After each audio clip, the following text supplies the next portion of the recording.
"You can't think how glad I am to see you again, you dear old thing," said the Duchess, as she tugged her arm affectionately into Alice's, and they walked off together. Alice was very glad to find her in such a pleasant temper, and thought to herself that perhaps it was only the pepper that had made her so savage when they met in the kitchen. "When I'm a duchess," she said to herself, not in a very hopeful tone though, "I won't have any pepper in my kitchen at all. Soup does very well without. Maybe it's always pepper that makes people hot-tempered," she went on, very much pleased at having found out a new kind of rule. "And vinegar makes them sour, and chamomile makes them bitter, and barley sugar and such things that make children sweet-tempered. I only wish people knew that. Then they wouldn't be so stingy about it, you know." She had quite forgotten the Duchess by this time, and was a little startled when she heard her voice close to her ear. "You're thinking about something, my dear, and that makes you forget to talk. I can't tell you just now what the moral of that is, but I shall remember it in a bit." "Perhaps it hasn't one?" Alice ventured to remark. "Tut, child," said the Duchess. "Everything's got a moral, if only you can find it." And she squeezed herself up closer to Alice's side as she spoke. Alice did not much like keeping so close to her. First, because the Duchess was very ugly, and secondly, because she was exactly the right height to rest her chin upon Alice's shoulder, and it was an uncomfortably sharp chin. However, she did not like to be rude, so she bore it as well as she could. "The game's going on rather better now," she said, by way of keeping up the conversation a little.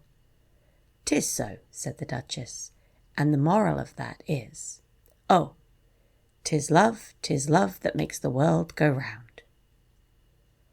"Somebody said," Alice whispered, "that it's done by everybody minding their own business." "Ah, well, it means much the same thing," said the Duchess, digging her sharp little chin into Alice's shoulder as she added, "and the moral of that is, take care of the sense, and the sounds will take care of themselves." How fond she is of finding morals in things, Alice thought to herself.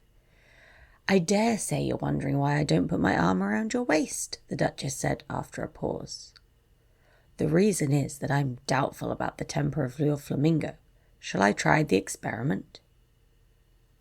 "He might bite," Alice cautiously replied, not feeling at all anxious to have the experiment tried. "Very true," said the Duchess. "Flamingos and mustard both bite. And the moral of that is, birds of a feather flock together. Only mustard isn't a bird," Alice remarked. "Right as usual," said the Duchess. "What a clever way you have of putting things." "It's a mineral, I think," said Alice. "Of course it is," said the Duchess, who seemed ready to agree to everything that Alice had said. "There's a large mustard mine near here. And the moral of that is, the more there is of mine, the less there is of yours." "Oh, I know," exclaimed Alice, who had not attended to this last remark. "It's a vegetable. It doesn't look like one, but it is." "I quite agree with you," said the Duchess. "And the moral of that is, be what you would seem to be. Or if you'd like it put more simply, never imagine yourself not to be otherwise than what it might appear to others that what you were or might have been was not otherwise than what you would have been appeared to them to be otherwise." "I think I should understand that better," Alice said very politely, "if I had written it down, but I can't quite follow it as you say it." That's nothing to what I could say if I chose," the Duchess replied in a pleased tone. "Pray, don't trouble yourself to say it any longer than that," said Alice. "Oh, don't trouble," said the Duchess. "I make you a present of everything I've said as yet." A cheap sort of present, thought Alice. I'm glad they don't give birthday presents like that. But she did not venture to say it out loud. Thinking again? The Duchess asked, with another dig of her sharp little chin. I've a right to think, said Alice sharply, for she was beginning to feel a little worried. Just about as much right, said the Duchess, as pigs have to fly, and but here. To Alice's great surprise, the Duchess's voice died away, even in the middle of her favourite word, moral, and the arm that was linked to hers began to tremble. Alice looked up. There stood the Queen in front of them, with her arms folded, frowning like a thunderstorm. A fine day, Your Majesty, the Duchess began in a low, weak voice. Now I gave you fair warning, shouted the Queen, stamping on the ground as she spoke. Either you or your head must be off, and that in about half no time. Take your choice. The Duchess took her choice and was gone in a moment. Let's go on with the game, the Queen said to Alice, and Alice was much too frightened to say a word, but slowly followed her back to the croquet ground. The other guests had taken advantage of the Queen's absence and were resting in the shade. However, the moment they saw her, they hurried back to the game, the Queen merely remarking that a moment's delay would cost them their lives. All the time they were playing, the Queen never left off quarrelling with the other players, shouting off with his head or off with her head. Those whom she sentenced were taken into custody by the soldiers, who, of course, had to leave off being archers to do this, so that by the end of half an hour or so there were no archers left, and all the players except the King, the Queen, and Alice were in custody and under sentence of execution. Then the Queen left off, quite out of breath, and said to Alice, "Have you seen the Mock Turtle yet?" "No," said Alice. "I don't even know what a Mock Turtle is." "It's the thing Mock Turtle soup is made from," said the Queen. "I never saw one or heard of one," said Alice. "Come on then," said the Queen, "and he shall tell you his history." As they walked off together, Alice heard the King say in a low voice to the company generally, "You are all pardoned." "Come, that's a good thing," she said to herself, for she had felt quite unhappy at the number of executions the Queen had ordered. They very soon came upon a griffin, lying fast asleep in the sun. If you don't know what a griffin is, look at a picture. "Up, lazy thing," said the Queen, "and take this young lady to see the Mock Turtle and to hear his history. I must go back and see after some executions I have ordered." And she walked off, leaving Alice alone with the griffin. Alice did not quite like the look of this creature, but on the whole she thought it would be quite as safe to stay with it as to go after that savage Queen. So she waited. The griffin sat up and rubbed its eyes. Then it watched the Queen till she was out of sight. Then it chuckled. "What fun," said the griffin, half to itself, half to Alice. "What is the fun?" said Alice. "Why, she," said the griffin. "It's all her fancy, that they never execute nobody, you know. Come on." "Everybody says come on here," thought Alice, as she went slowly after it. "I never was so ordered about in all my life. Never." They had not gone far before they saw the Mock Turtle in the distance, sitting sad and lonely on a little ledge of rock, and as they came nearer, Alice could hear him sighing as if his heart would break. She pitied him deeply. "What is his sorrow?" she asked the griffin, and the griffin answered very nearly in the same words as before. It's all his fancy, that he hasn't got no sorrow, you know. Come on." So they went up to the Mock Turtle, who looked at them with large eyes full of tears, but said nothing. "This here young lady," said the Gryphon, "she wants to know your history, she do." "I'll tell it her," said the Mock Turtle in a deep, hollow tone. "Sit down, both of you, and don't speak a word till I've finished." So they sat down, and nobody spoke for some minutes. Alice thought to herself, "I don't see how he can ever finish if he doesn't begin." But she waited patiently. "Once," said the Mock Turtle at last, with a deep sigh, "I was a real turtle."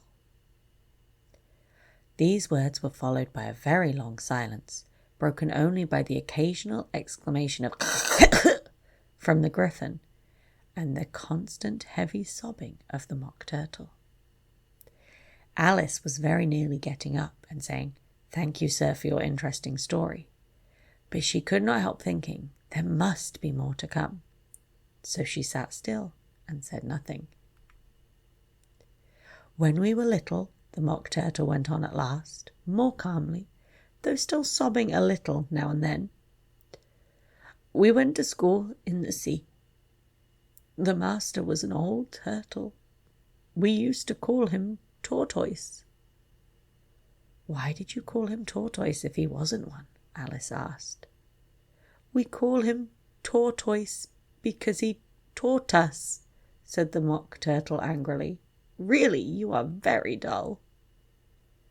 "You ought to be ashamed of yourself for asking such a simple question," added the Gryphon, and they both sat silent and looked at poor Alice, who felt ready to sink into the earth.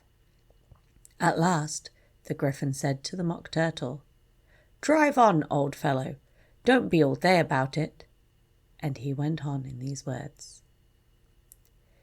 "Yes, we went to school in the sea, though you mayn't believe it." "I never said I didn't," interrupted Alice. "You did," said the Mock Turtle. "Hold your tongue," added the Gryphon before Alice could speak again. The Mock Turtle went on. "We had the best of educations. In fact, we went to school every day." "I've been to a day school too," said Alice. "You needn't be so proud of all that." "With extras?" asked the Mock Turtle a little anxiously. "Yes," said Alice. "We learned French and music." "And washing?" said the Mock Turtle. "Certainly not," said Alice indignantly. "Ah, then yours wasn't a really good school," said the Mock Turtle in a tone of great relief. "Now at ours they had at the end of the bill French, music, and washing extra." "You couldn't have wanted it much," said Alice, living at the bottom of the sea. "I couldn't afford to learn it," said the Mock Turtle with a sigh. "I only took the regular course." "What was that?" inquired Alice. "Reeling and writhing, of course, to begin with," the Mock Turtle replied, "and then the different branches of arithmetic: ambition, distraction, uglification, and derision." "I never heard of uglification," Alice ventured to say. "What is it?" The Gryphon lifted up both its paws in surprise. "What, never heard of uglifying?" it exclaimed. "You know what to beautify is, I suppose." "Yes," said Alice doubtfully. It means to make anything prettier." "Well then," the Gryphon went on, "if you don't know what to uglify is, you are a simpleton." Alice did not feel encouraged to ask any more questions about it, so she turned to the Mock Turtle and said, "What else did you learn?" "Well, there was mystery," the Mock Turtle replied, counting off the subjects on his flappers. "Mystery, ancient and modern, with geography. Then drawling. The drawling master was an old conger eel. They used to come once a week. He taught us drawling, stretching, and fainting in coils." "What was that like?" said Alice. "Well, I can show you it myself," the Mock Turtle said. "I'm too stiff, and the Gryphon never learnt it." Hadn't time, said the Griffin. I went to the classics master, though. He was an old crab, he was. I never went to him, the Mock Turtle said with a sigh. He talked laughing and grief, they used to say. So he did, said the Griffin, sighing in his turn, and both creatures hid their faces in their paws.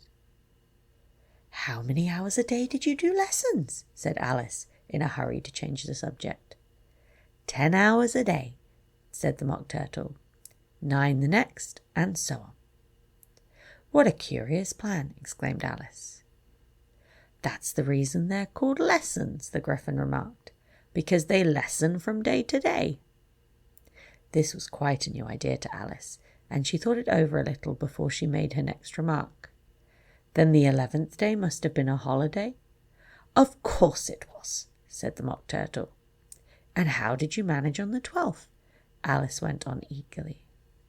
That's enough about lessons, the Griffin interrupted in a very decided tone.